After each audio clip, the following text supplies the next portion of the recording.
Okay, we are live now. Yeah.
Hello.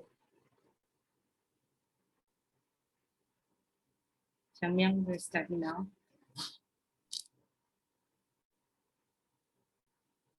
Hello. Tashdele, everybody. Tashdele, and welcome to the third session of our weekly virtual teachings by Venerable Geshe Lhakdor. And Geshe Lhakdor is drawing on A Letter to a Friend by Acharya Nagarjuna. And we are very happy that we have Geshe here with everybody of us, every one of us here. So Geshe, thank you so much for blessing us with your presence and soon with your teachings and wisdom and insight. Thank you so much. And as usual, we will start with our prayers. That's it. Welcome, everybody.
Oh, yeah. Omdare the Ladanami Jubenji, Shamibema Ladujin, Pumbakun Ledozema, Domayumla, Chance Law, Omdare Dudare Duresoa, Omdare Dudare Duresoa, Omdare Dudare Duresoa. Omdare Dudare Duresoa, Omdare Dudare Duresoa, Omdare Dudare Duresoa, Omdare Dudare Duresoa, Omdare Dudare Duresoa. Omdare Dudare Duresoa, Omdare Dudare Duresoa, Omdare Dudare Duresoa, Omdare Dudare Duresoa, Omdare Dudare Duresoa, Omdare Dudare Duresoa. Omdare Dudare Duresoa, Omdare Dudare Duresoa, Omdare Dudare Duresoa, Omdare Dudare Duresoa. Omdare Dudare Duresoa, Omdare Dudare Duresoa, Omdare Dudare Duresoa. Omdare Dudare Duresoa, Omdare Dudare Duresoa, Omdare Dudare Duresoa, Omdare Dudare Duresoa. Omdare Dudare Duresoa, Omdare Dudare Duresoa, Omdare Dudare Duresoa, Omdare Dudare Duresoa, Omdare Dudare Duresoa, Omdare Dudare Duresoa. Omdare Dudare Duresoa, Omdare Dudare Duresoa, Omdare Dudare Duresoa, Omdare Dudare Duresoa, Omdare Dudare Duresoa. Omdare Dudare Duresoa, Omdare Dudare Duresoa, Omdare Dudare Duresoa, Omdare Dudare Duresoa, Omdare Omdare Dudare Duresoa, Omdare Dudare Duresoa, Omdare Dudare Duresoa, Omdare Dudare Duresoa, Omdare Dudare Duresoa, Omdare Dudare Duresoa, Omdare Dudare Duresoa. Omdare Dudare Duresoa, Omdare Dudare Duresoa, Omdare Dudare Duresoa, Omdare Dudare Duresoa, Omdare Dudare Duresoa. Omdare Dudare Duresoa, Omdare Dudare Duresoa, Omdare Dudare Duresoa, Omdare Dudare Duresoa, Gewande Nyoda, Pamadoma, Dujana, Dawachig, the Salang Barasho.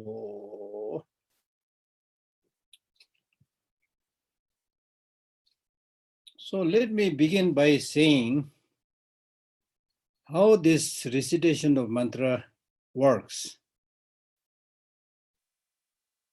At least we know that when we recite these mantras, whether we know the meaning or not, it makes us feel relaxed and calm because you are focusing on your sound.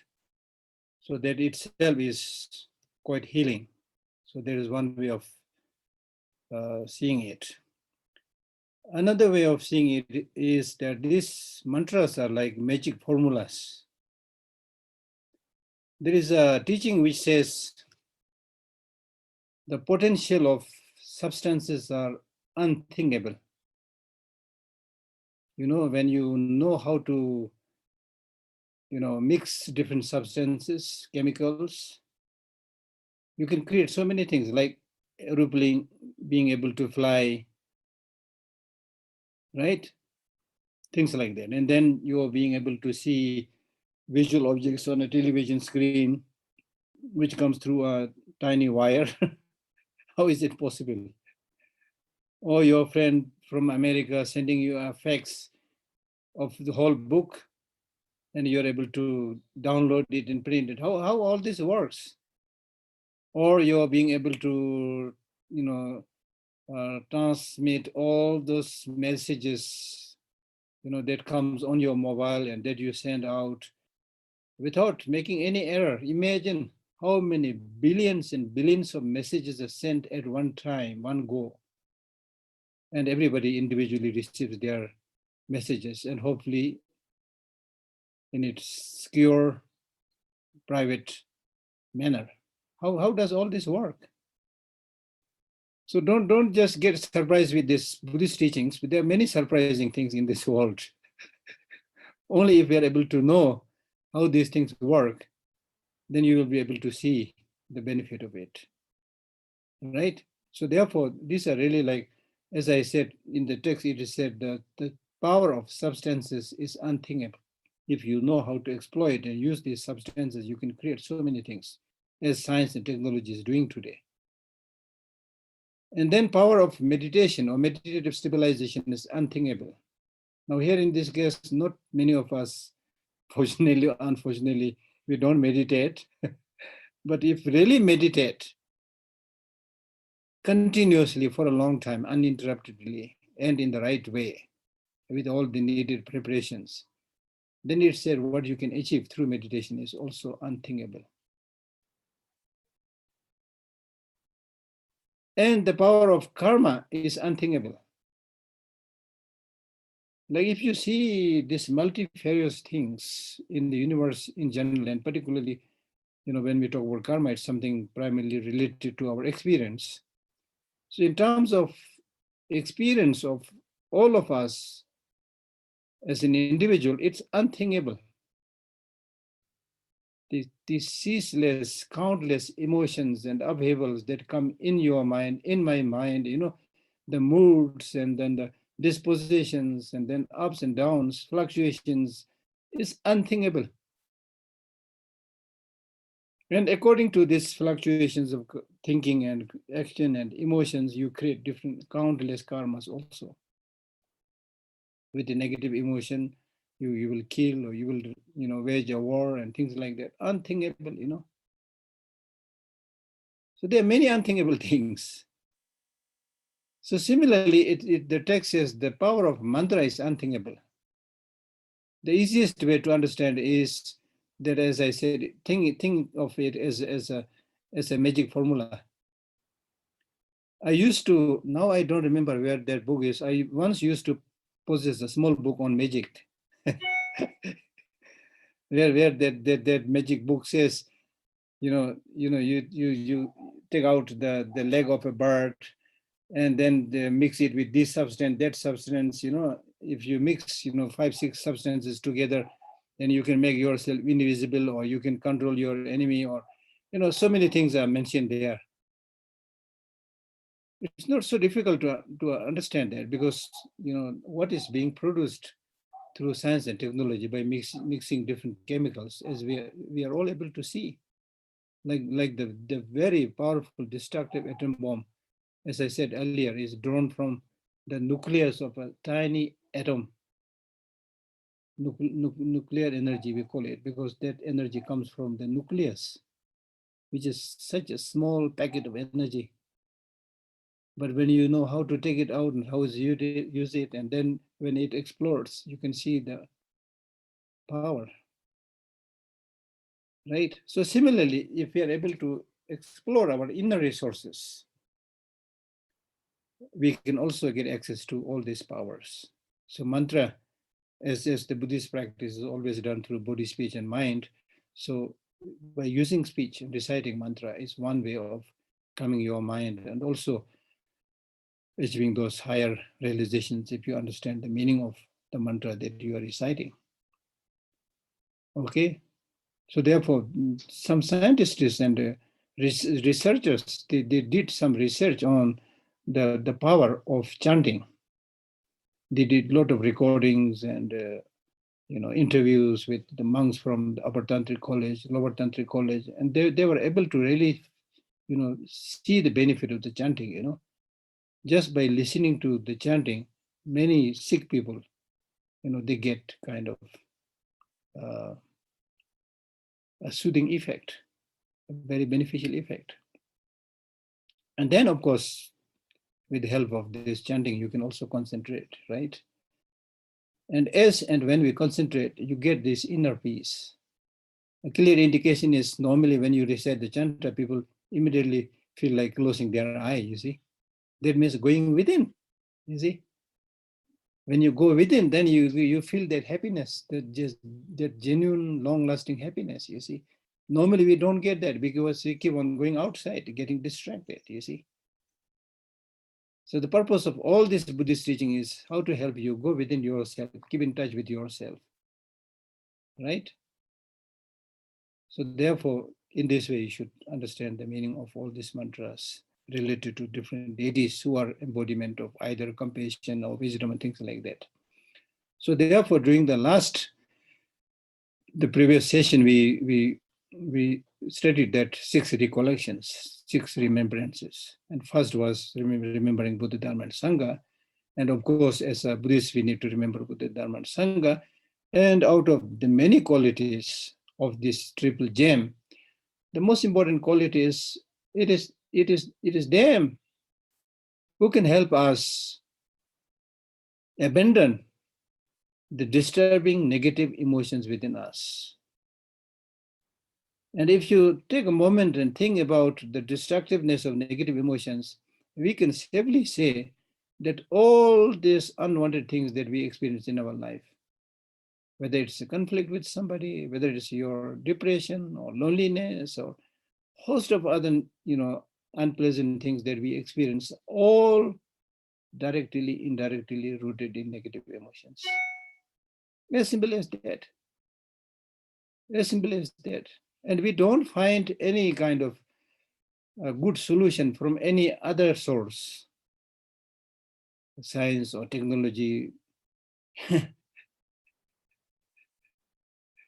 And there's no injection, to do away with anger or jealousy or hatred. No. If you take an injection, it might insensitize you a little bit, and which will also dull your, mental capacity. So, not a good thing, right? So therefore, they are worthy of taking refuge. Buddha, Dharma, and Sangha. As we repeatedly said, Buddha, Dharma, and Sangha are the objects of refuge for those who desire liberation. In that sense, not for temporary success. Many people pray to Buddha, Dharma, and Sangha so that I live long. What are you going to do by living long? I'm joking. Of course, if you live long for benefiting others, there is a reason. But normally, when we pray, to the Buddha, Dharma, and Sangha, we pray so that we are able to achieve nirvana at least. And then, according to the Mahayana practice, you take refuge to Buddha, Dharma, Sangha, not just to achieve liberation just for yourself, but to become Buddha to benefit all sentient beings. So this is the right process of taking refuge to Buddha, Dharma, Sangha. And then we started, discussion a little bit about practice of giving, which is primarily recommended for the, for the lay practitioners, for everybody, but especially for lay practitioners.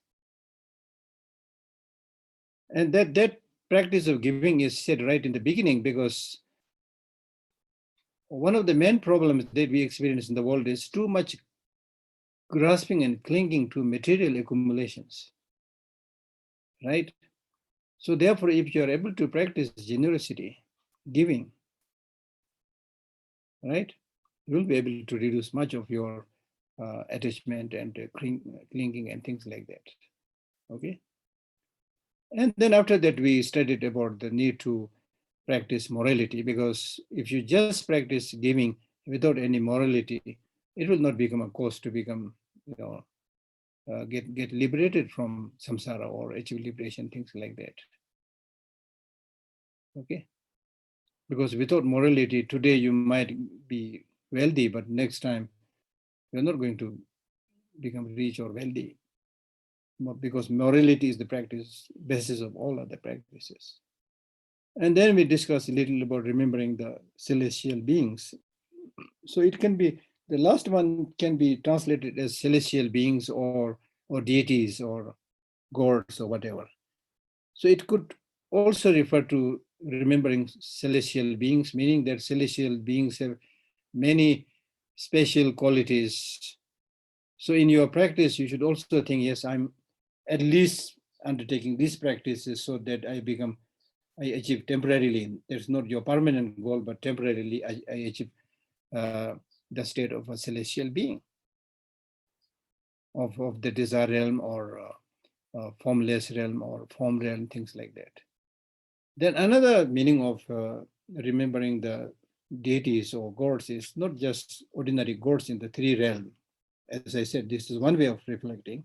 But second way of reflecting is gods or deities here refers to all the higher beings, including Buddha, Manjushri, Avalokiteshvara, and all other great teachers. And especially in your day-to-day life, you need to, if it is possible, you need to remember, I'm constantly watched by Buddha, constantly watched by Nagarjuna or Manjushri or Avalokiteshvara. Especially if you're about to commit some negative deeds, you need to remember that. And you need to think that there's no way I can hide before these people, great beings with omniscient mind. So in this way, you're able to observe your, morality and other practices. So therefore, this is the kind of importance of right in the beginning undertaking this practice of the 6 recollections. because by reflecting on these 6 objects of recollection, it will make your mind pure. And that will also become a great cause for collecting merit. Okay, so the next verse is talking about, practicing the law of causality, the infallibility of the law of causality. Okay, practice constantly the 10 parts of actions in body, speech, and mind. Abstain from intoxicants and likewise take delight in a virtuous livelihood. Okay, practice constantly.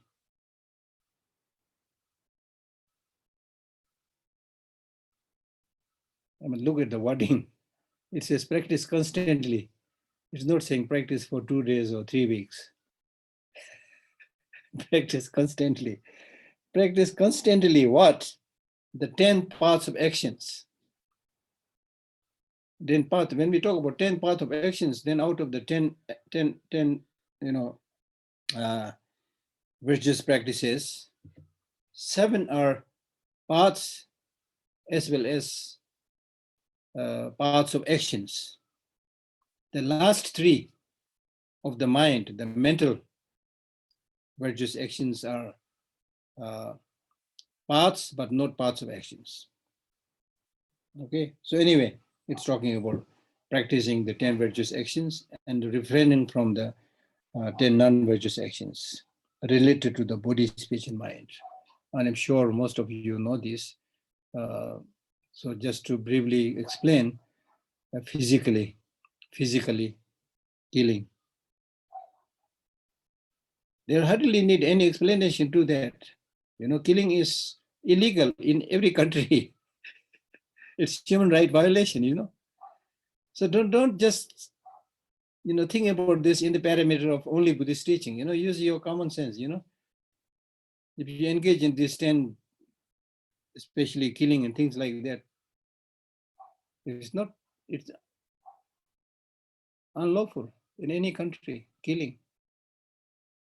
The only difference in killing is, unfortunately, in the ordinary world and countries, if you kill one person, it is murder.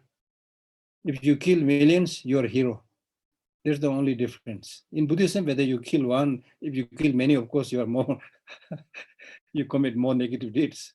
But in ordinary world, if you kill one person, especially and a person out of helplessness steals something and kills somebody, then that person is termed as murderer. But if you go to a war and kill the so-called enemies in millions and hundreds and thousands, then you are welcomed home as a hero. Heroes welcome. See, now you can see the hypocrisy in our ordinary way of life. And then stealing. Second is stealing.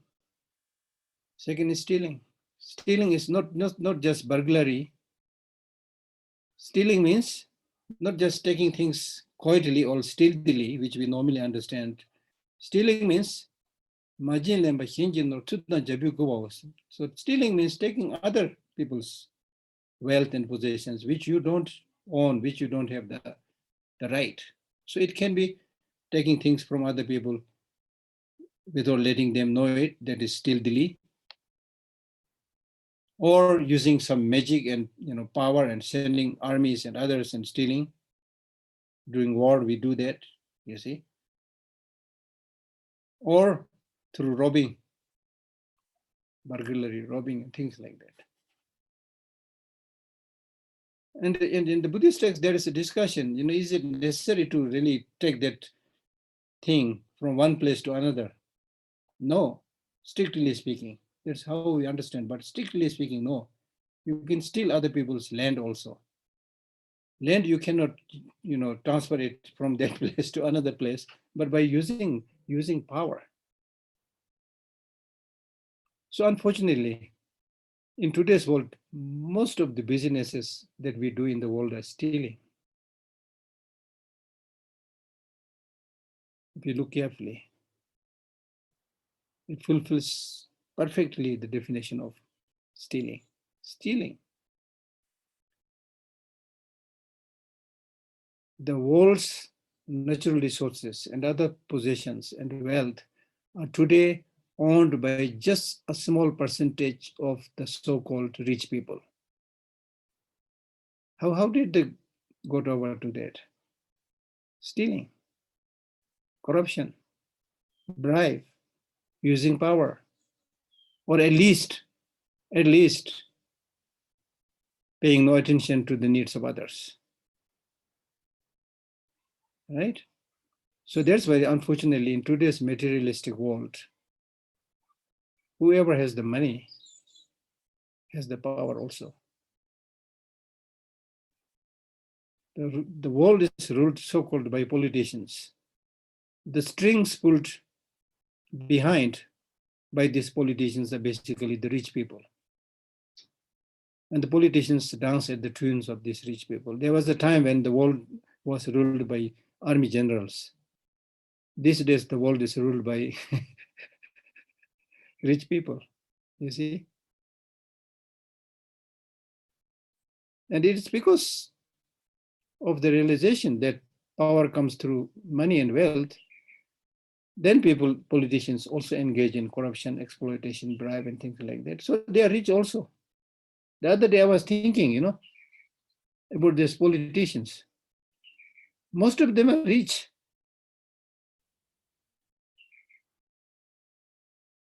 So I'm sorry to say this, but according to my limited view,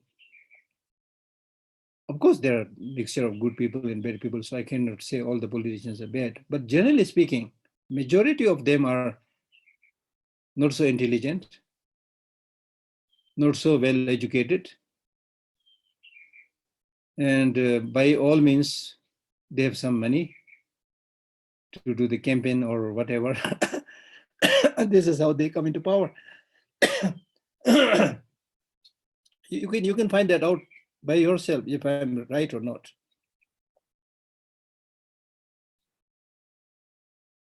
Then even religious teachers who are not genuine teachers, they are also rich. You can find that out by yourself.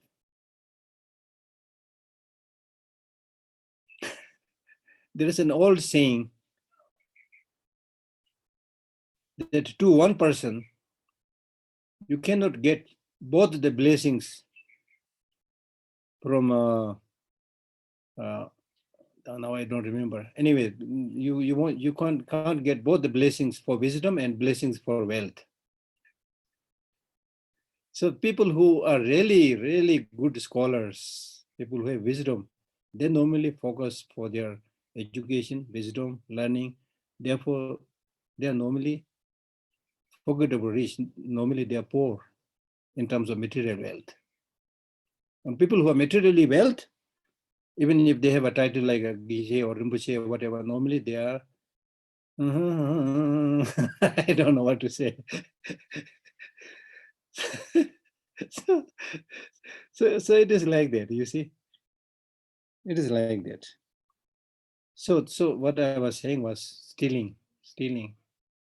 Even if you just traveling somewhere and found something which some other people lost it, it is recommended in the Buddhist teaching that you should, as much as possible, try to return it or find the person who had lost it. And without doing that, if you keep it, in the ordinary sense of the term, you have not stolen it. But so long as the owner has not given up the hope to get it back, it will be counted as a stealing. Just a few minutes back, I was listening to a message sent by somebody who said, down in the Dharamsala market, somebody lost a mobile phone. And lost means that he forgot the mobile phone in a shop.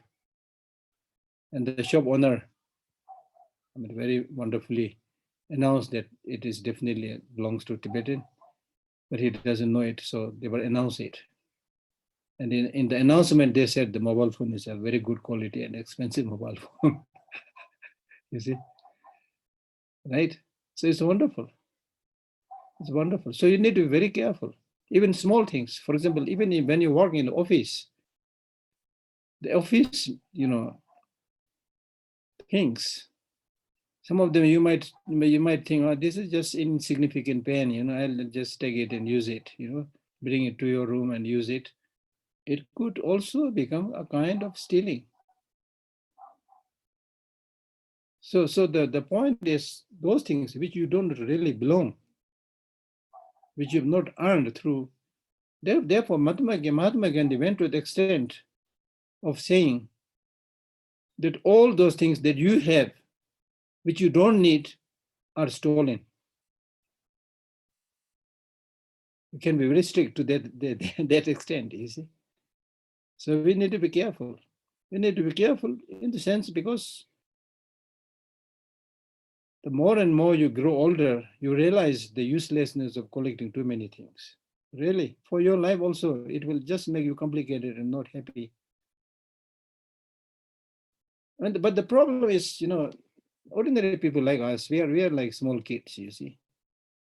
Small kids, they have no sense of what is good, what is bad, what is good for the long run, not for the long run. They just want to collect all the toys. So similarly, we collect all the toys with a different name.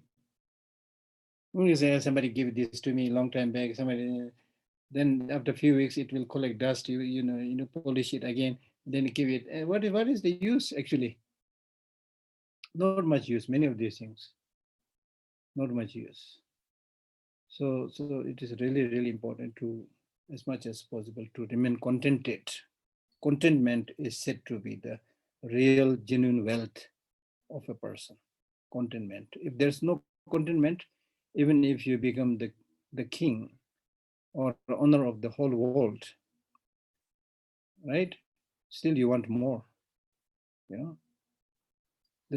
some of the so-called, powerful countries now, they are not satisfied with this earth, with this world where we are living, and they're exploring the other planets. On the one hand, we don't know how to live together on this planet, beautiful planet, but still planning to go there and probably stockpiling arms there and throwing from there and kill us or something. You see? There's no limit to stupidity of human mind. Really, no limit. So in the name of progress, we do all the stupid things. Okay, so majine, stealing, and then third is sexual misconduct. In ordinary world, much of the fighting takes place in between husband and wife, or men and women. In a larger context, men and women. In the ancient past, story, if you read the stories, most of the wars were fought over men and women. Killings were done in the name of men and women. And even today, many of the so-called leaders and celebrities, they get into trouble because of, sexual misconduct and other things with men, women, and things like that, you see. So therefore, sexual misconduct means not having relationship with other than one's own husband or wife. Even with one's husband and wife, sexual misconduct can happen if you do it in the wrong part, in the wrong place, and things like that. So all this is explained in the great stages of the path of Lamrim, whose translation is available in English, so you should read it. Okay? Loim. Okay? And then 4 verbal non-virtuous actions are telling lie. Lying means saying, I have not seen when you have seen. Saying, I have seen when you have not seen, or when you have seen, saying, I have not seen. Even if you don't speak, if you just shake your head, that way also, or point your finger, you can tell that lie also. But sometimes there are what we call as white lie, to save the life of somebody, if you tell a little bit lie, then it's for a greater purpose. So much lighter. It's not a big problem. So otherwise, as much as possible, don't lie. There are many. Now we should, do a research regarding all these non-virtuous actions. What the drawbacks? What are the disadvantages? I was reading a quotation where it says, if you always tell the truth, you don't have to remember. I mean, this is a beautiful way of saying things, When you're just honest and tell what is the truth, then you don't have to remember because you will always be saying the truth. But if you lie, then because you are lying, you will not be able to remember, because especially if you continuously lie, to make one lie true, you do another lying. Then to set that right, you do another lying. And after a while, you will not be able to remember what you said. And which you will end up lying, which will contradict your previous statements. So the beautiful, good thing is that if you don't lie, be honest, you don't have to remember. It's a good way of saying things. Okay? And then also it is said that if you keep on lying, sooner or later people discover, and they will say, this person, this man, woman is a liar. And nobody will trust in this life. And it is said that in the future also you will be born as a person whose words will not be trusted. This really seems to be true. There are many people who, despite they are doing the best, saying the best, people are not paying attention. There are some people who hardly speak, but when they say something, immediately people trust. Right? So this is dependent on how you're doing things in this life and how you have been doing things in the past lives also.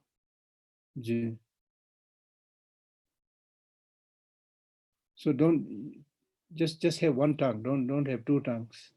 Okay? There is a Tibetan saying, that means if you don't take care of this reddish tongue, your roundish head will get the beating. Okay? Okay, Zoom. And then the next one is divisive talk, which is when you act a kind of go in between kind of person, and then you create disharmony and disunity among the teacher and the student, among the husband and wife, among the Sangha members. Many politicians do that. It's their job to divide, to make the other party weak, you see. And this has been practiced by many governments, divide and rule. The British in the past did this very well. Divide and rule was a very important policy decision. They divided. How many countries they divided, you see? That's why we have the external Mongolia, the inner Mongolia. Whoever did that, I'm not saying British done that. Whoever did that, there's external Mongolia, there's internal Mongolia. Then in Tibet also sometimes they talk about the greater Tibet and the smaller Tibet. And then definitely we had East Germany and the West Germany, right? So many divisions have been made. So that's a very nasty tactic that they employ, to make other people weak. They divide. They create dissension, disunity. And as if this division among people is not enough, they try to create a division in the thinking of that individual person also. For example, if you're an honest, upright person, they will try to implant many, misinformation in your mind so that you get confused and get divided among yourself as an individual also. And that is a job done by small-minded people, narrow-minded people, as I said earlier, very, very good in dividing people, not uniting. Right? Imagine if your body is divided. If your hand is chopped off, leg is chopped off, divided, that is a division. Then you will die. So similarly, instead of bringing harmony and unity, if you divide the community, divide the society, this is the worst thing. So many countries, they experience this due to the division made by the political parties. They don't think about the goodness of the people. They think about their egoistic attitude, their regionalism, provincialism, things like that. Unfortunate things people do. And in the end, everybody will suffer. Everybody will suffer, including them. So your practice should be creating harmony and unity, not a division. And the division also many types. You can do the division through using force. You can, create that division by spreading rumors, giving misinformation, things like that. And the next is harsh speech. Nobody wants to hear harsh speech. Any word that you use should bring happiness, smile on the face of other people. In this case, for me, the best example is if you imagine small kids, they're very sensitive. If you say harsh, words, they immediately feel it. They feel very sad. Some of them might cry, some of them feel very sad, and then just leave that place and run away. You see. So the so-called grown people are not so different from that. And in fact, in one sense, they are more sensitive because they have more capacity to think. So without saying anything, even if they don't say anything, they might get hurt. And in some cases, they become very vulnerable. They might think about this harsh speech for days on, right?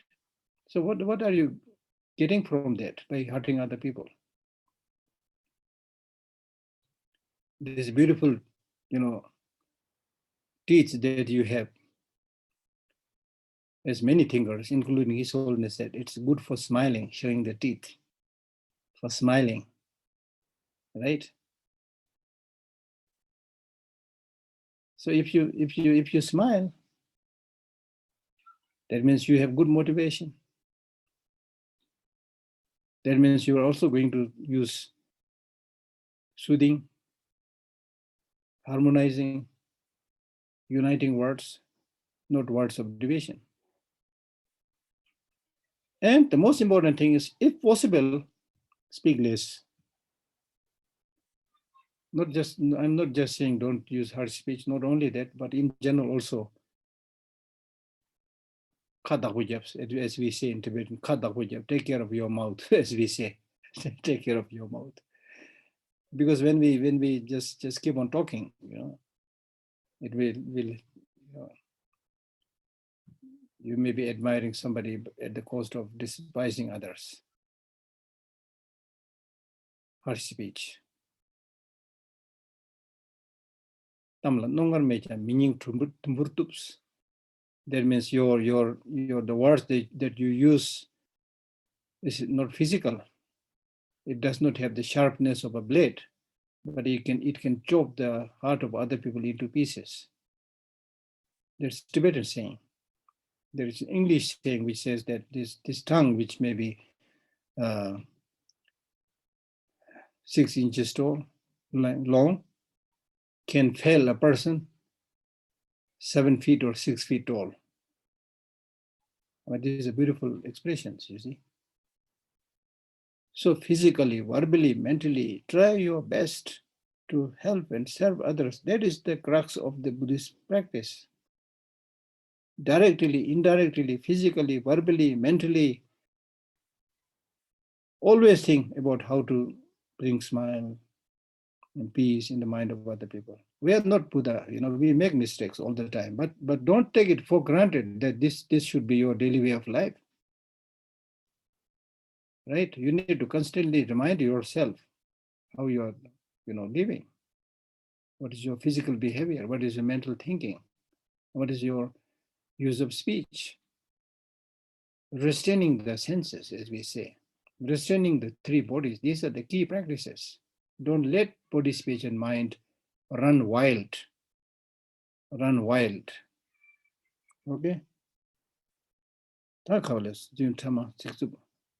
Then the next one is chatter, idle gossiping, because we have not very interesting topics to discuss, or most of the cases we don't know how to discuss on profound, vast subjects.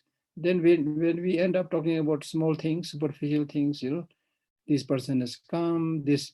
When I go to Tibetan settlement, it's very interesting to notice the elderly men and women there, because they don't have, philosophical texts to study. They don't know much about all those things, and also don't have the education or information to talk about the news and things like that. So most of them, end up gossiping. And the main gossiping is, oh, somebody's a young man in the army came this morning. And then others says, is he married, not married? Oh, he's married. He has 3 kids and things like that. so, so, so the perhaps plus point is they know each other so well. But the minus point is there's none of their business, right? So anyway, what if you want to focus on practice, then you should reduce many of these distractions, including gossiping. Gossiping itself may be not a big negative deed, but by gossiping, gossiping also means not just talking about meaningless, day-to-day happenings, but also kind of gossiping is if you read literatures on war, how to kill people, or on sex, or on other things, kind of fictional stories, as I said the other day. So many of these, in the ordinary world, what is being taught in the text and how we live is, of course, almost like two different worlds. For us ordinary people, all this seem to be a regular thing. And that's why we get so much distracted and hardly get time to focus on the important things. And then when a trouble comes, like death, illness, and so forth, you have no idea how to deal with those things, you see. That's the point. That's the point. So therefore, don't get too excited when you are wealthy and healthy. Think about what can come and what will come. Prepare for that. Whatever affluences, whatever qualities that you have at your disposal, just think about this as a result of your past life's good karma or due to the blessing of Buddha, Dharma, and Sangha, and share that quality, share that knowledge, share that wealth with other people. And you yourself should think about death, which can come anytime, and the need to always focus your mind in helping others. There's the key. I have repeatedly mentioned earlier, Buddha saying that if you have one practice in the palm of your hand, you have all the practices in the palm of your hand. And what is that practice? Great compassion. So simple, so simple. So when we talk about Buddhist practice, there's no need to make it very complex and complicated. And you might ask, then why all these teachings, why all these texts? They're there because our internal human emotions are so many. The internal negative emotions are there. They are wild, unruly, opportunistic, cunning, deceptive. So in order to deal with all these things, all these teachings are needed. But that doesn't mean to say that you cannot get the core of the teaching. Core of the teaching. For example, that's why we have been talking about the two primary practices of cultivation of conventional bodhicitta and ultimate bodhicitta. Ultimate bodhicitta means wisdom, understanding, emptiness. If you really have that, the very root of negative emotions, ignorance, is destroyed. If you know how to do it. Then if you have this altruistic wish to become Buddha for the benefit of all sentient beings, all other practices will come. Imagine if somebody who is totally dedicated for others will do everything to benefit others. Practice of giving, morality, concentration, everything will come. I mean, let me give you the example of somebody doing business to earn money. You don't have to tell that person to concentrate. He will concentrate how to make money. You know, if it is necessary to get up very early, many Tibetans who do business of selling pullover, they do this. You know, they need to get up very early, come back very late. They don't have a, particular marketplace. They have to find it by this or that means, and sometimes they carry these things on the shoulder and move from place to place the whole day. You don't have to teach them concentrate. Concentration will be there. So in the Buddhist practice, we don't have the concentration because number one, we don't have much appreciation of this practice. We don't have much understanding to appreciate the importance of these practices. Once you understand the importance of these practices, naturally you will delight in it. When you have the delight, then a sportsman, just like a sportsman entering into various physical activities and sports, or just like an elephant scorched by the summer heat. And you don't have to tell the elephant, oh, now you should go in, jump into the pool and cool yourself. You don't have to tell that to the elephant. It will immediately, as soon as he sees the pool, he will just jump into it to refresh himself. Right? So we need to understand the importance of such practices for oneself, for others, for this life, for many lives to come. Okay? And then finally, the three physical non-virtuous deeds are, mental non-virtuous deeds are covetousness, harmful intention, and the wrong view. Covetousness means something like jealousy, wishing that I get a similar car my neighbor has. Even thinking, wishing that how nice if I'm able to get this similar, colorful sari that my neighbor is wearing. Things like there's no limit to that. You see, no limit to that. And even I've seen even when you go to a restaurant and order food, you see, then they will just just quietly they will watch what kind of food is ordered by the person sitting in the next table, and then if they have already ordered, they might say, oh, we made the wrong order, we should have ordered like that. That is something a little bit like covetousness. Therefore, we are constantly encouraged not to engage in worldly concerns of fame, of name, of praise and defamation and things like that. Okay? Covetousness. Then harmful intention. Harmful intention, of course, the very root of Buddha's teaching is compassion. So development of harmful intention is opposite to that. Right? Nobody wishes to be harmed, but there's so much harm happening everywhere.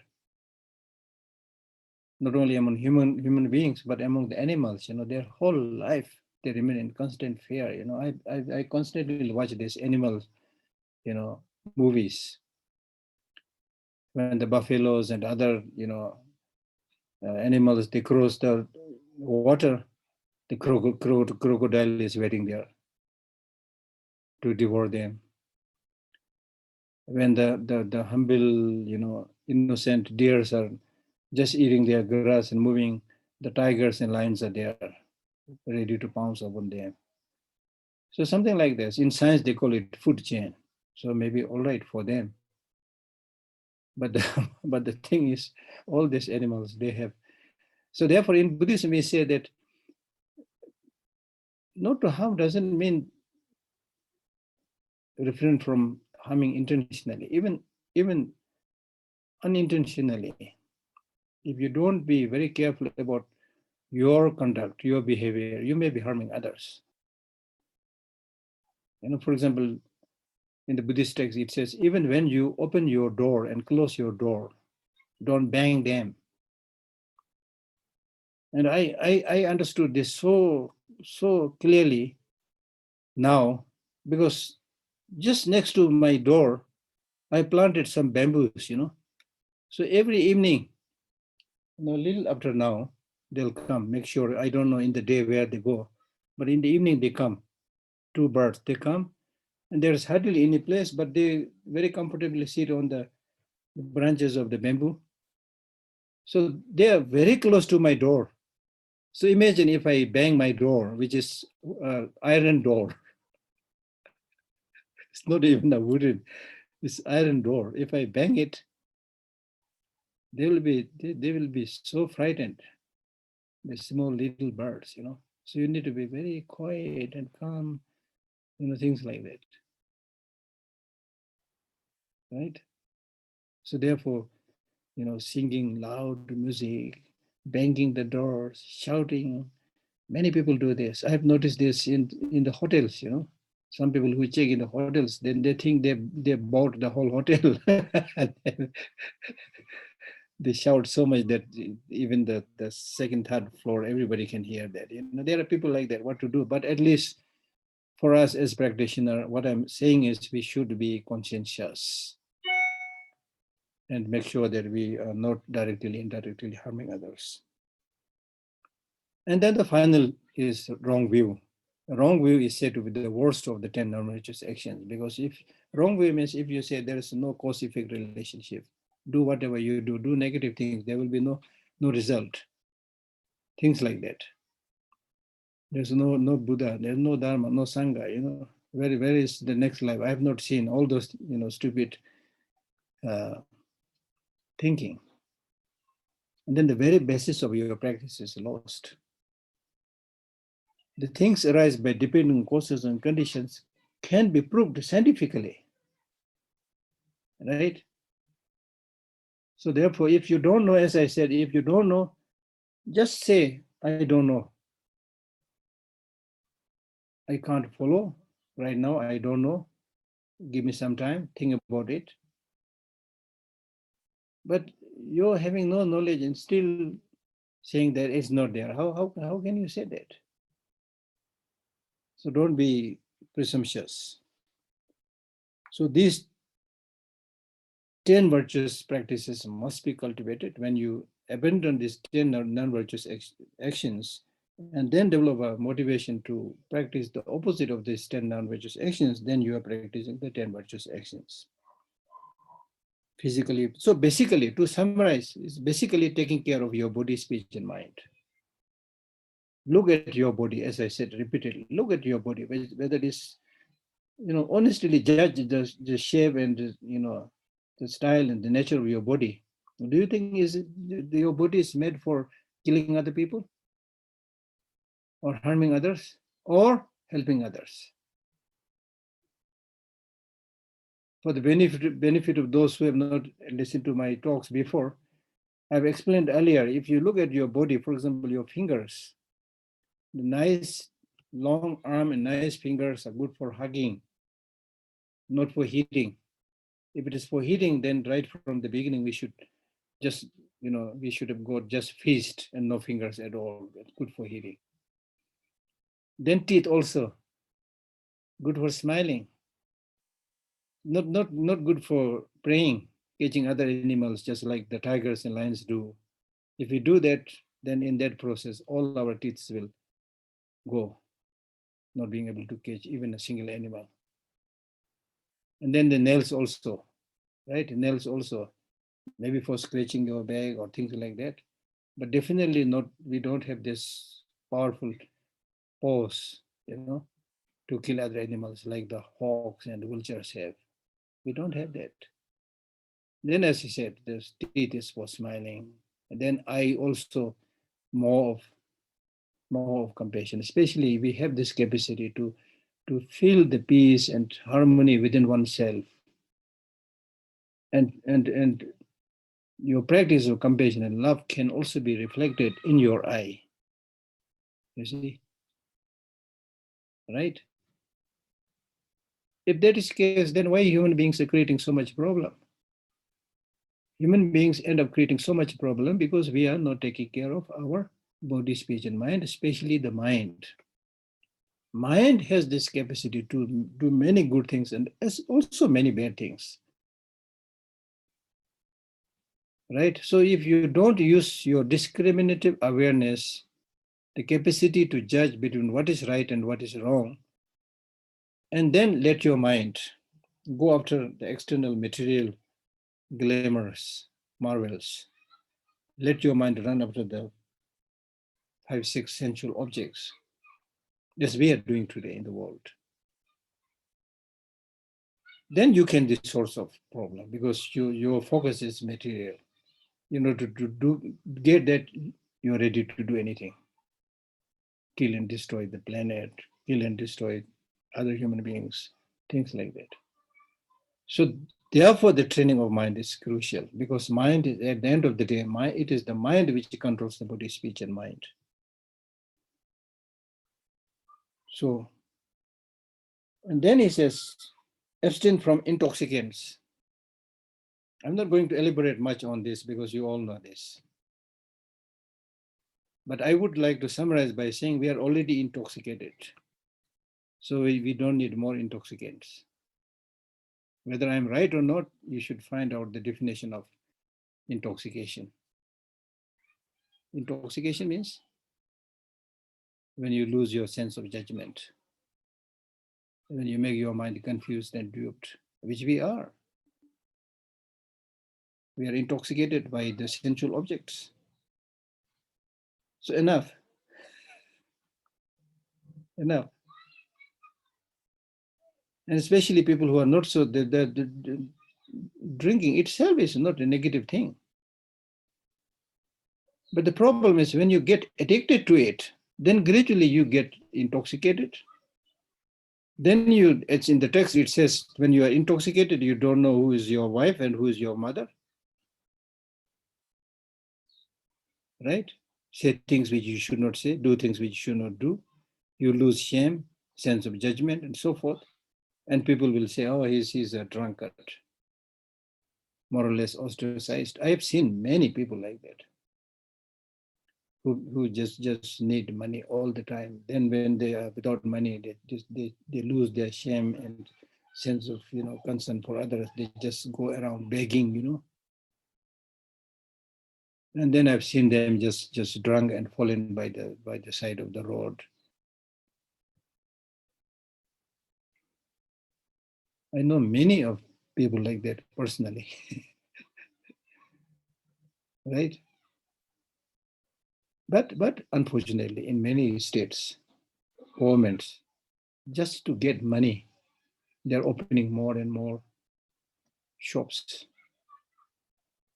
In some countries, especially in more educated Western countries, they always drink, but not too much. When they do party, they just drink a little bit and then they, not more than that, because the law does not permit people get intoxicated. But in less developed countries, you can see people just completely.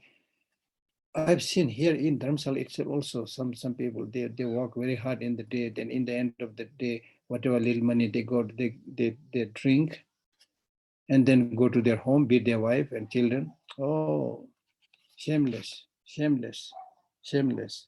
In the ancient past story, we have many stories of people who got intoxicated. Even kings got intoxicated, and then gamble and then lose their everything, and then including wife and children. There are stories like that, you see, right? So therefore, the Buddha said that those who follow me should not drink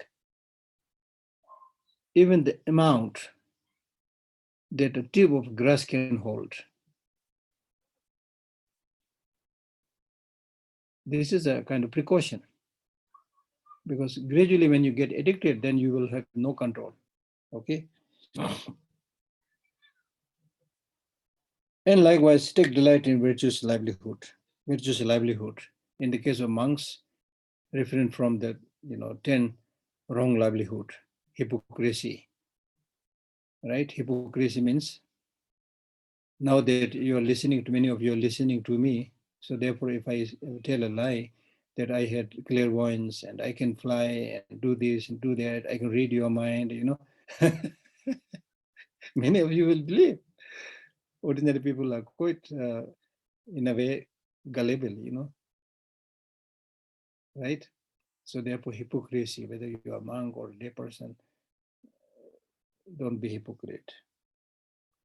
And then also taking forcibly things from others, that is also wrong livelihood, as we already discussed. For example, if I see a beautiful pen used by Nagarjuna, then I say, Nagarjuna, this pen is so good. From where you got it? Then Nagarjuna might say, oh, Geshe, you like it? Please take this. In this way, if I got it, that is wrong livelihood. Okay. So there are many, many ways of earning. As I said earlier, many ways of earning we are doing these days is a wrong livelihood. If you ask a shopkeeper, is this good? They will always say it's good. They will always say it is good, which is not true. So they will never tell you this is not good. So they don't care whether it is going to harm you or help you. They only want to sell things, you see. Okay.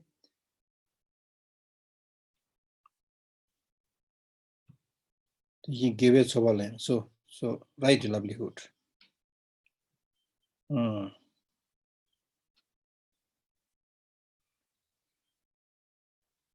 Okay, intoxicant maybe of any type.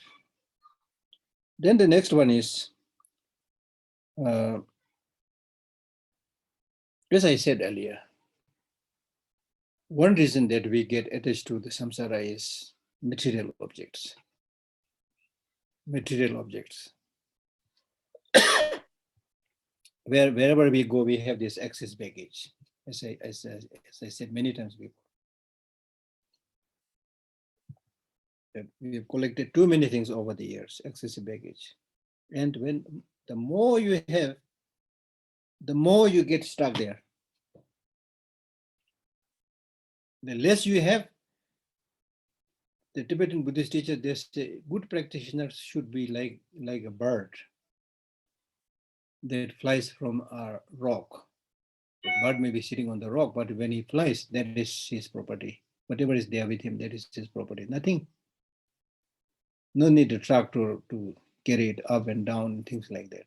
We may not be able to do that, but at least you should try to lead a simple, convenient life. Much easier.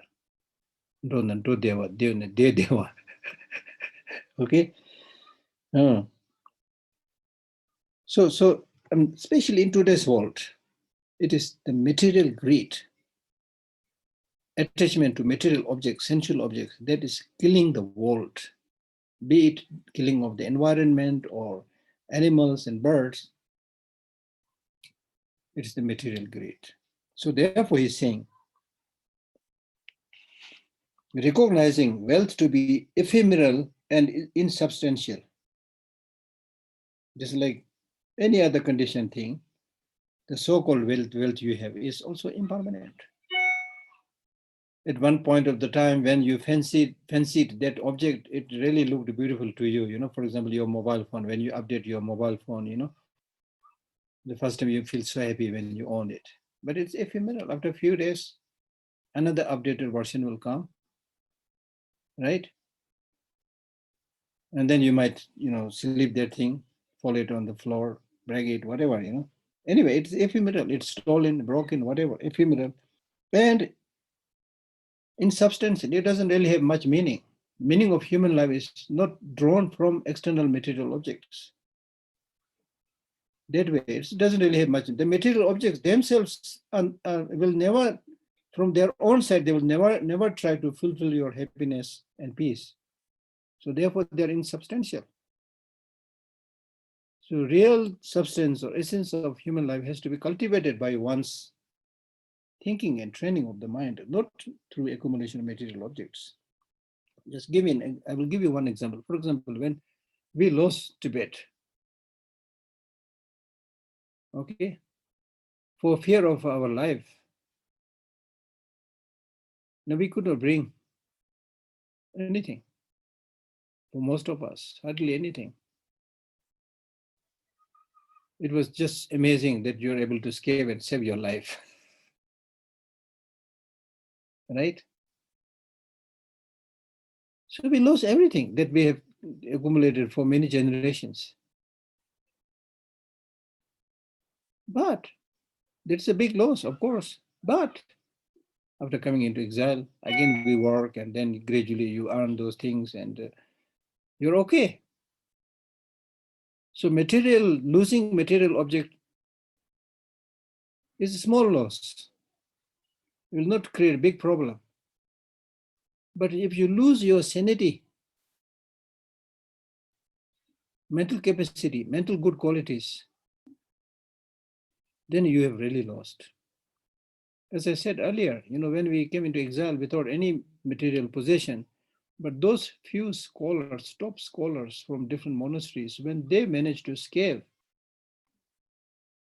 people like His Holiness Dalai Lama, they really have that capacity to lay the foundation for Tibet,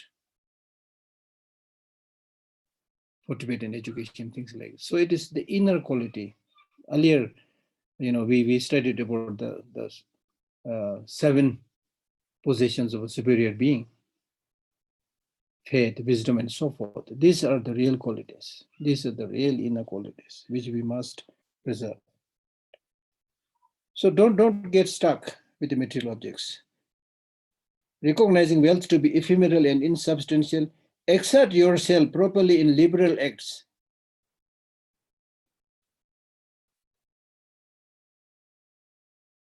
Exert yourself is a different way of translation, but the text actually says engage properly in giving. Engage properly in giving. There's the meaning. So seeing the ephemeral and substantial nature of material possessions, be liberal, practice giving. And how can you do the giving? Normally we think, oh, I'm just middle class family, or I'm not rich, I have nothing to give. You have so many things to give. Again, this morning I was reading another small short text which says that if you compare your present status to millions of other people, there are millions of other people who are hoping to reach the status where you are now. Doesn't matter, you're not a king, not a minister, nothing, but there, I'm telling you, in India, the population of poor people is 80 crore. 80 crore, something like 80 crore. So if you compare yourself, your life, among all of us who are participating in this teaching, I'm sure you will be counted as a rich person comparing to this crores of poor people who have nothing. So to recognize that. And you have capacity to do many things.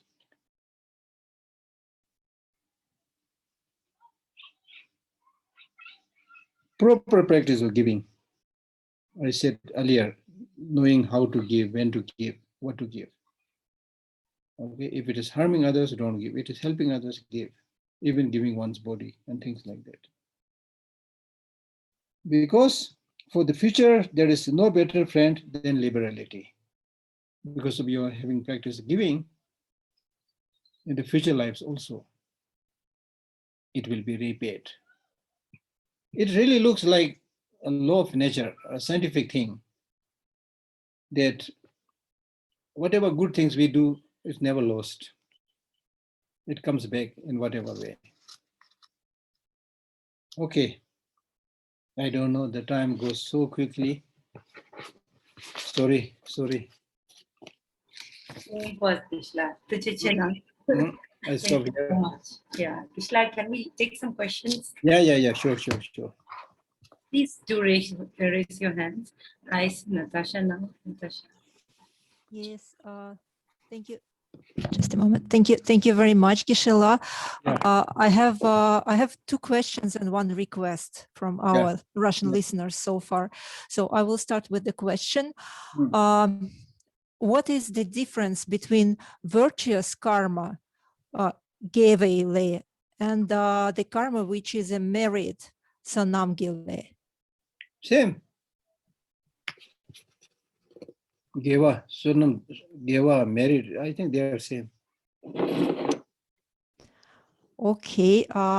So the next question is, can we listen mantras and recordings of the teachings while doing our housework, for example, or other daily routine? Will it be a disrespect to Dharma? And No. But you should be able to get the benefit.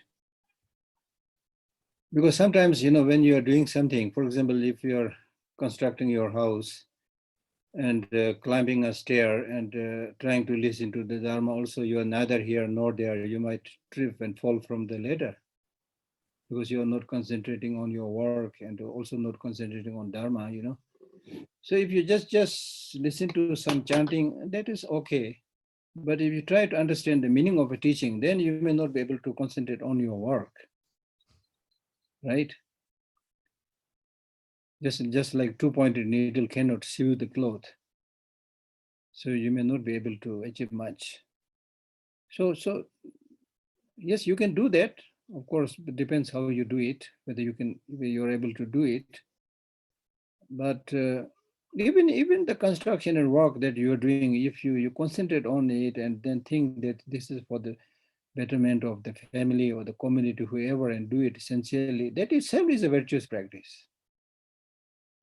Okay, so when we talk about doing virtuous practice, you should know how to do it in all situations. It's not just chanting mantra or just reading a holy text. No. It is how you attune your mind, to any activity with the aim to benefit others. Okay? yes, Geshe-la, and I think that there is a continuation of this question. Can I recite mantras without proper concentration? No, if you're not able to concentrate, then what to do? If you're able to concentrate. If you're unable to do, then nobody can force your mind, right? But just listening itself is good, because there is, for example, there's a story of a pigeon at the time of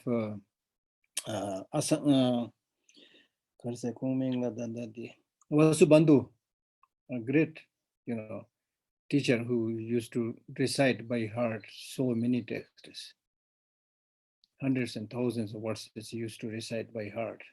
So whenever he's, every time he's reciting that, there is a pigeon who just alights somewhere, near his place. And it said that just by listening to it, he took a good rebirth.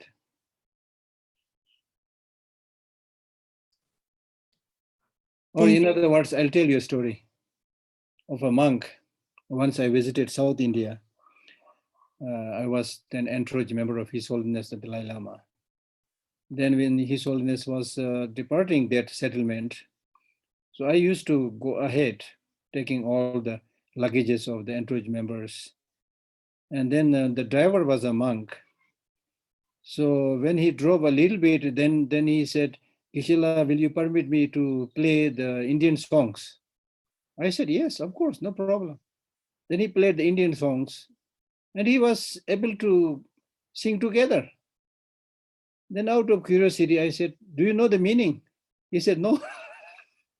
But he listened to it so many times that he is able to remember it. So like that, just by listening, you get used to it. And then gradually you will know the meaning also. Then I explained some of the lines of the songs to him, and he was further kind of excited. Oh, such a beautiful meaning. Thank you. And also, it's much.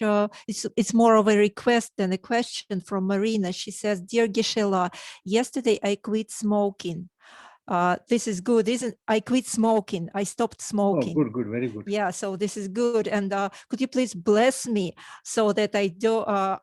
I'm firm in my determination to continue non-smoking style of life. I need your support." Wonderful.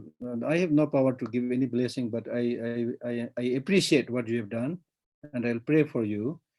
And by quitting smoking, you have blessed yourself. Now even during this pandemic, they say people, who engage in excessive smoking, also very bad for this virus.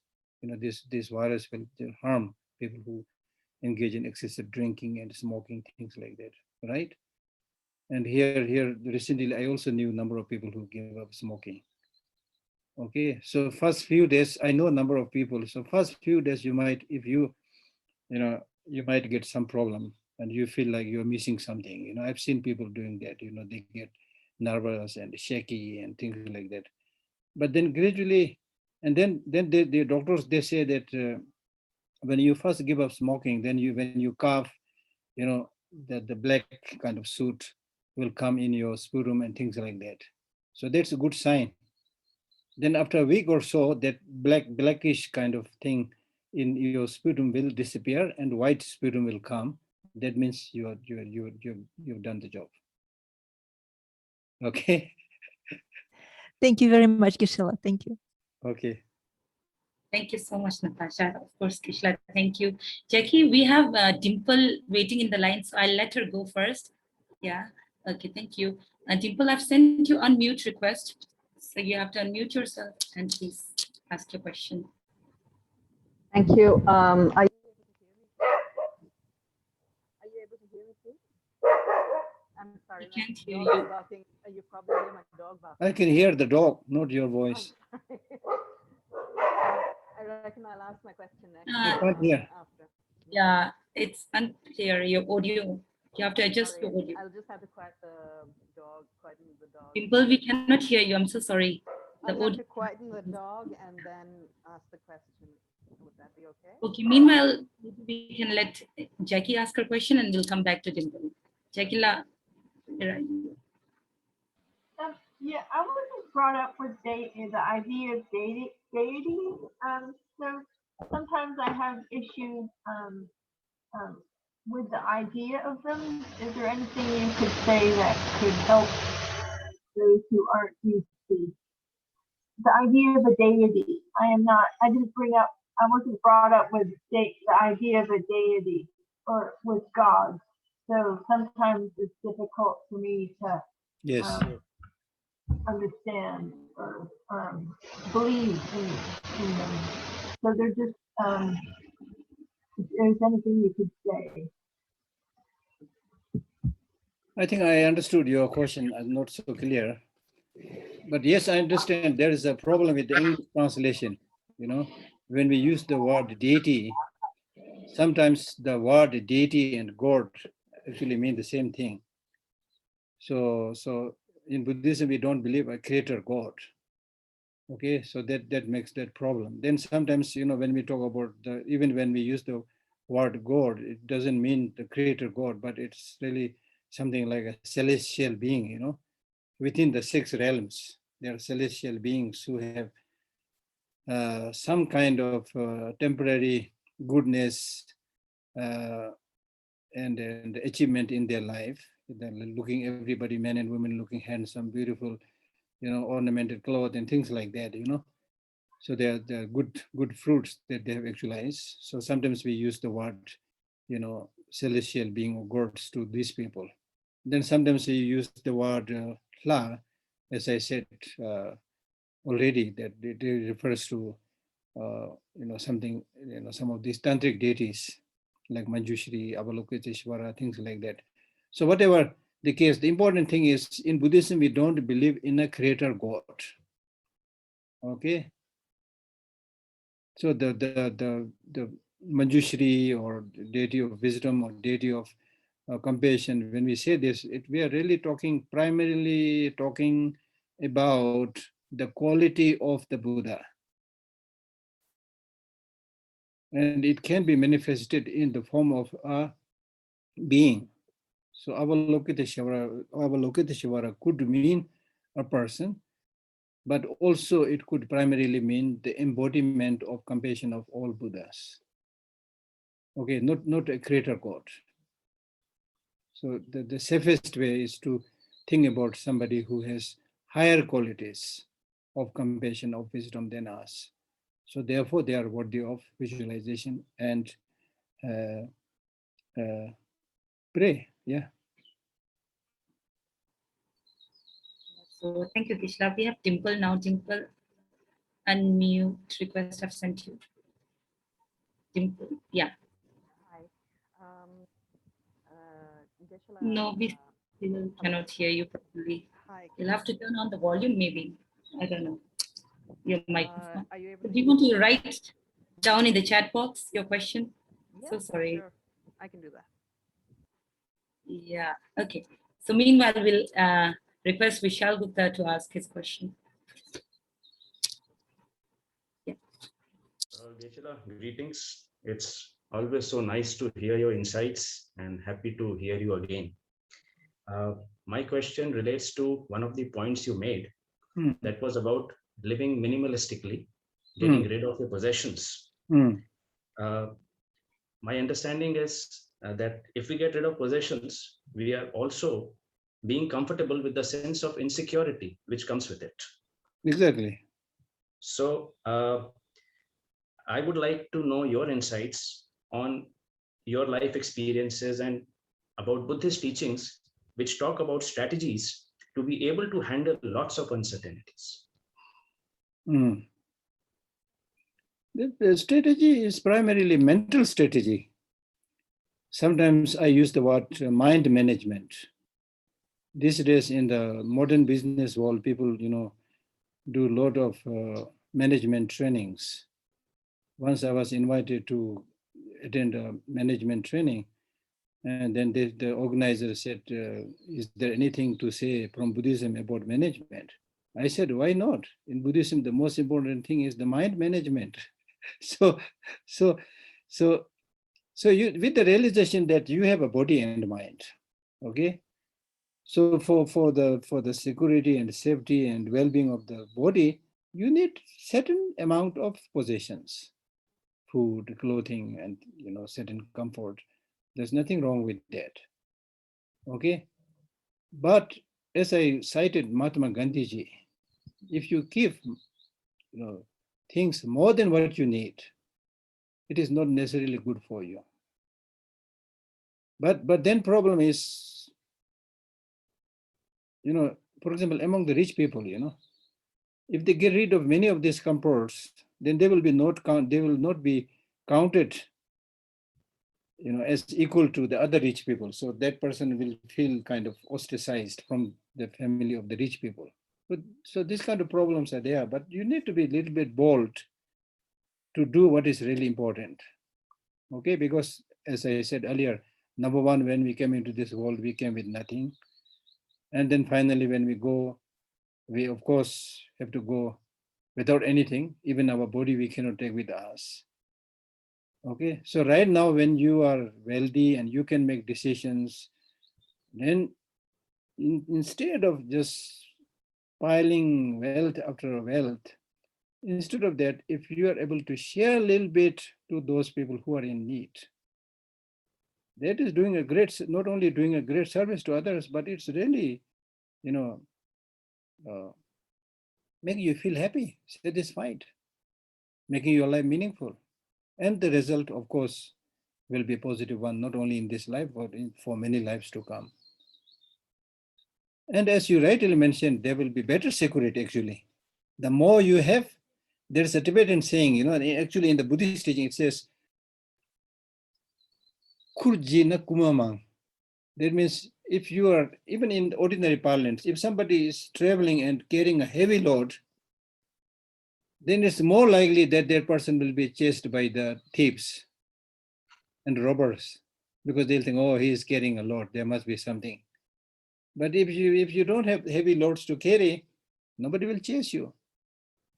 Burglar has nothing to do, things like that. Okay, so I'm not trying to deprive people of the basic necessities and comforts, but all I'm saying is make sure that you are not ending up accumulating more than what you really need. So therefore, in Buddhism, the good thing that we need to know is in Buddhism, some people, because we say things like that, they think that, oh, if you become a Buddhist, then the country will become poor. That is misunderstanding. Because in Buddhism, we say For you as an individual, you should be contented, have less things to do, less things to possess. But for the greater good of other people, you have many more projects, you have many more activities, you should accumulate wealth and things like that to benefit and help many other people, but not to compete other countries or other societies, not for that purpose. Basically, moderation is what we have to Exactly, strike a balance. exactly. Moderation in clothing, moderation in thinking, moderation in food, yes. Moderation in desire for power, moderation in desire for money, Exactly, everything, all kinds of. exactly. Moderation basically means your body, speech, mind will be balanced, you know. When your body, speech, and mind is balanced, then there will be less disease, less anxiety, less depression, you see. Therefore, the Buddha said, I'm very happy because I have nothing, you see. Just opposite to what we normally say. We will say, oh, I have nothing, so I'm miserable. But the great teachers like Milarepa and Buddha, they said, we are happy because I have nothing, you know. It makes perfect sense. You can Thank you, go Geshe-la. go wherever you want to go. You can stay wherever you want to stay, you know. No excess baggage. You will not be charged at the airport, you know. This is so relevant today also because of global warming, because Yes, of excessive exactly. consumption. So this is Exactly. such an important lesson. Exactly. Thank you, So Geshe. Thank you. Thank you. So Dimple, you want to try again? And if this time it fails, then I'll read your question for you. Okay. How's this? Are you able to hear me? Are you able to hear me? No, so sorry. It's still not working. It's okay. I'll read out the question now. Okay. Cheers. Best I can do. So Gishla, Dimple's question is, Dimple says basically, Gishla Tishtale, thank you for your invaluable teachings every week. I have a nagging question about how important it is in the Buddhist tradition to shame wrongdoing. And if morality isn't just a combination of an optimum way of being and shame attached, what is morality? Morality means basically not harming others. Doing, you know, refraining from anything that harms is immoral. So not harming others. But if I elaborate a little bit, then morality means three things. One, doing all the good things that is possible. Two, refraining from all the bad things that you should not be doing. And third, helping others as possible. That's called morality. So morality has no connotation of observing a discipline unwillingly imposed upon you by others. For your own goodness, refrain from negative things, do good things, and help others. That is entirety of practice of morality. Okay, so in order to undertake such practice of morality, you should have sense of shame and sense of concern for others. Sense of shame means that I cannot do this because I belong to such and such family, I belong to such and such country, I'm practicing things like that. With this reason, you should not do those destructive, you know, negative deeds. Then also you should not do certain things by thinking, oh, if I do this, it's harming others. You know, you be considerate to others' needs. So therefore, Nagarjuna in his Ratnavali, Precious Garland, he said, the world is sustained by two practices. Two practices. That means practice of sense of shame and consideration for others. Okay.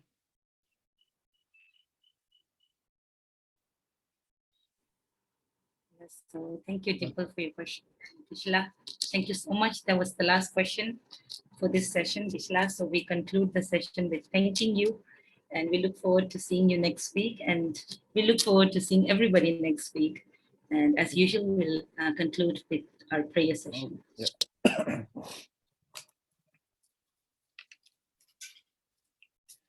Omani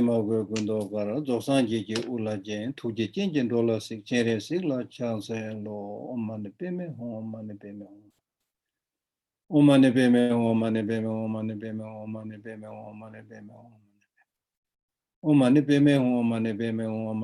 omani peme omani peme omani peme omani peme omani peme Omani payment, omani payment, omani payment, omani payment, omani payment, omani payment, omani payment, omani payment. Omani payment, omani payment, omani payment, omani payment, omani payment, omani payment, omani payment, omani payment. Omani payment, omani payment, omani payment, omani payment, omani payment, omani payment, omani payment, omani payment. Omani payment, omani payment, omani payment, omani payment, omani payment, omani payment, omani payment, omani payment, omani payment, omani payment. Omani payment, omani payment, omani payment, omani payment, omani payment, omani payment, omani payment, omani payment, omani payment. Omani payment, omani payment, omani payment, omani payment, omani payment, omani payment, omani payment, omani payment, omani payment. Omani payment, omani payment, omani payment, omani payment, omani payment, omani payment, omani payment, omani payment, omani payment. Omani payment, omani payment, omani payment, omani payment, omani payment, omani payment. Omani payment, omani payment, omani payment, omani payment, omani payment, omani payment, omani payment. Omani payment, omani payment, omani payment, omani payment, omani payment, omani payment, omani payment, omani payment, omani payment. Omani payment, omani payment, omani payment, omani payment, omani payment, omani payment, omani payment, omani payment. Omani payment, omani payment, omani payment, omani payment, omani payment. Omani payment, ho gewandi nyurdo da chere se wandu yone dowa chikjamale pate salang gwebara show. Thank you. Just Krishna. Krishna. Krishna. Thank you.